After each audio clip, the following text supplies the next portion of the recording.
Between the kids' soccer practices, work meetings running late, and weekly date nights, let's hope, it can feel impossible for busy adults like us to actually commit to regular D&D nights, but I've got some Session Zero tips that'll help you align those crazy schedules and still start strong.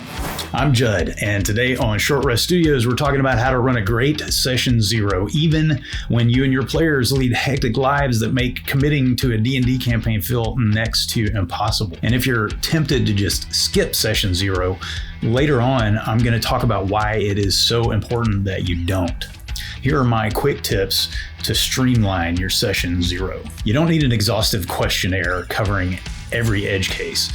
Just focus on the core topics that are most likely to cause conflicts if you don't discuss them. Things like a world briefing, cover the genre, starting level, house rules, stuff like that, so players understand the landscape. Table rules. So this to me is different from house rules, which cover gameplay. This is about how things around the game are going to be handled. Things like how you want to schedule sessions or who's going to handle food. Do you want to limit or encourage crosstalk? Do you hate devices at your table? Some of these things might seem trivial, but they're the kind of things that if you don't address them, they can lead to arguments and hurt feelings later. Party direction.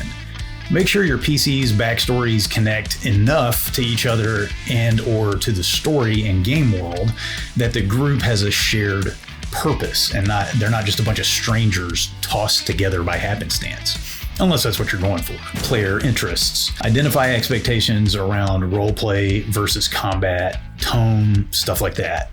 If you want to run a combat-heavy game and a majority of your players are looking for more of a focus on roleplay, that might cause problems. Safety tools. You want to establish any sensitive topics right off the bat. If there are areas that are solid no-goes for your players, you don't want to unintentionally cross those emotional boundaries during the game. That hits the high points.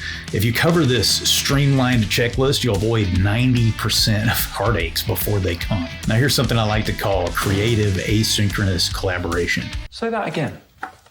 Even in the best of circumstances, players are going to have questions or want to contribute ideas that they don't have a chance to address in Session Zero. Here are some ways to give them those opportunities while still keeping your Session Zero streamlined. Google Docs. Using Google Docs or another kind of shared document is great for group brainstorming. Discord. Group chats or private messages on a dedicated Discord server give you a more or less constantly open line of communication. Just don't make my mistake and forget to check it regularly. Speaking of private messages, you can have one-on-one backstory crafting chats at whatever pace fits your players. You can also try video calls on FaceTime or Zoom or whatever, because sometimes text or chat just doesn't cut it. The format can flex.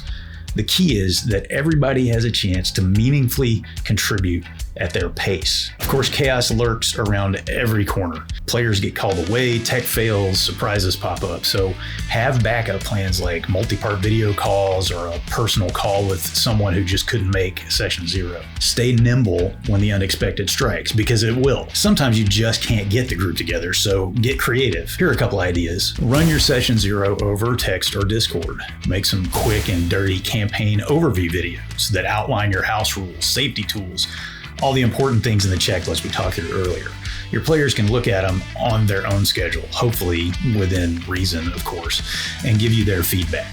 Write up a short list of your must-answer Session Zero questions as a Google form that your players can complete on their own time. So, given the scheduling difficulties we can face, why even bother with Session Zero? As adult players that are often struggling to balance a million priorities, I know the idea of an extra planning session sounds exhausting, but you have to think of it as an investment into way more fun later. A strong Session Zero aligns everybody's expectations. It's how you avoid frustrating your players and yourself, and it's how you keep the story and the gameplay engaging. Vague house rules lead to non-stop rules lawyering, and debates during battles grind everything to a halt. Clarifying exactly how you'll handle critical hits, magic item attunement, obscured combatants, whatever, in Session Zero massively speeds up gameplay later by keeping the focus on the adventure instead of flipping through books hunting for specific rules. Nothing bonds a party of characters faster than shared history and goals, childhood friendships, rivalries. This level of connection pays off in richer roleplay down the road. And knowing the world their characters inhabit, the central conflicts, organizations, and threats, helps your PCs become deeply woven into your unfolding campaign. As groups change over time, new players who walk in without context can struggle to contribute, and the veterans tend to dominate the table with shared history and inside jokes. A refresher session 0 can help existing players slow down and get new players up to speed.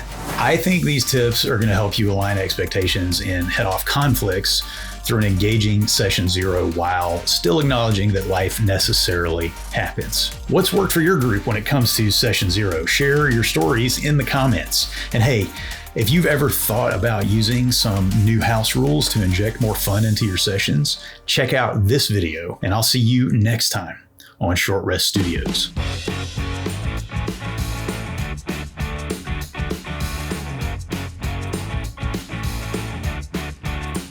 Scrolling, scrolling, scrolling. Keep them doggies scrolling. Scrolling, scrolling, scrolling, rawhide.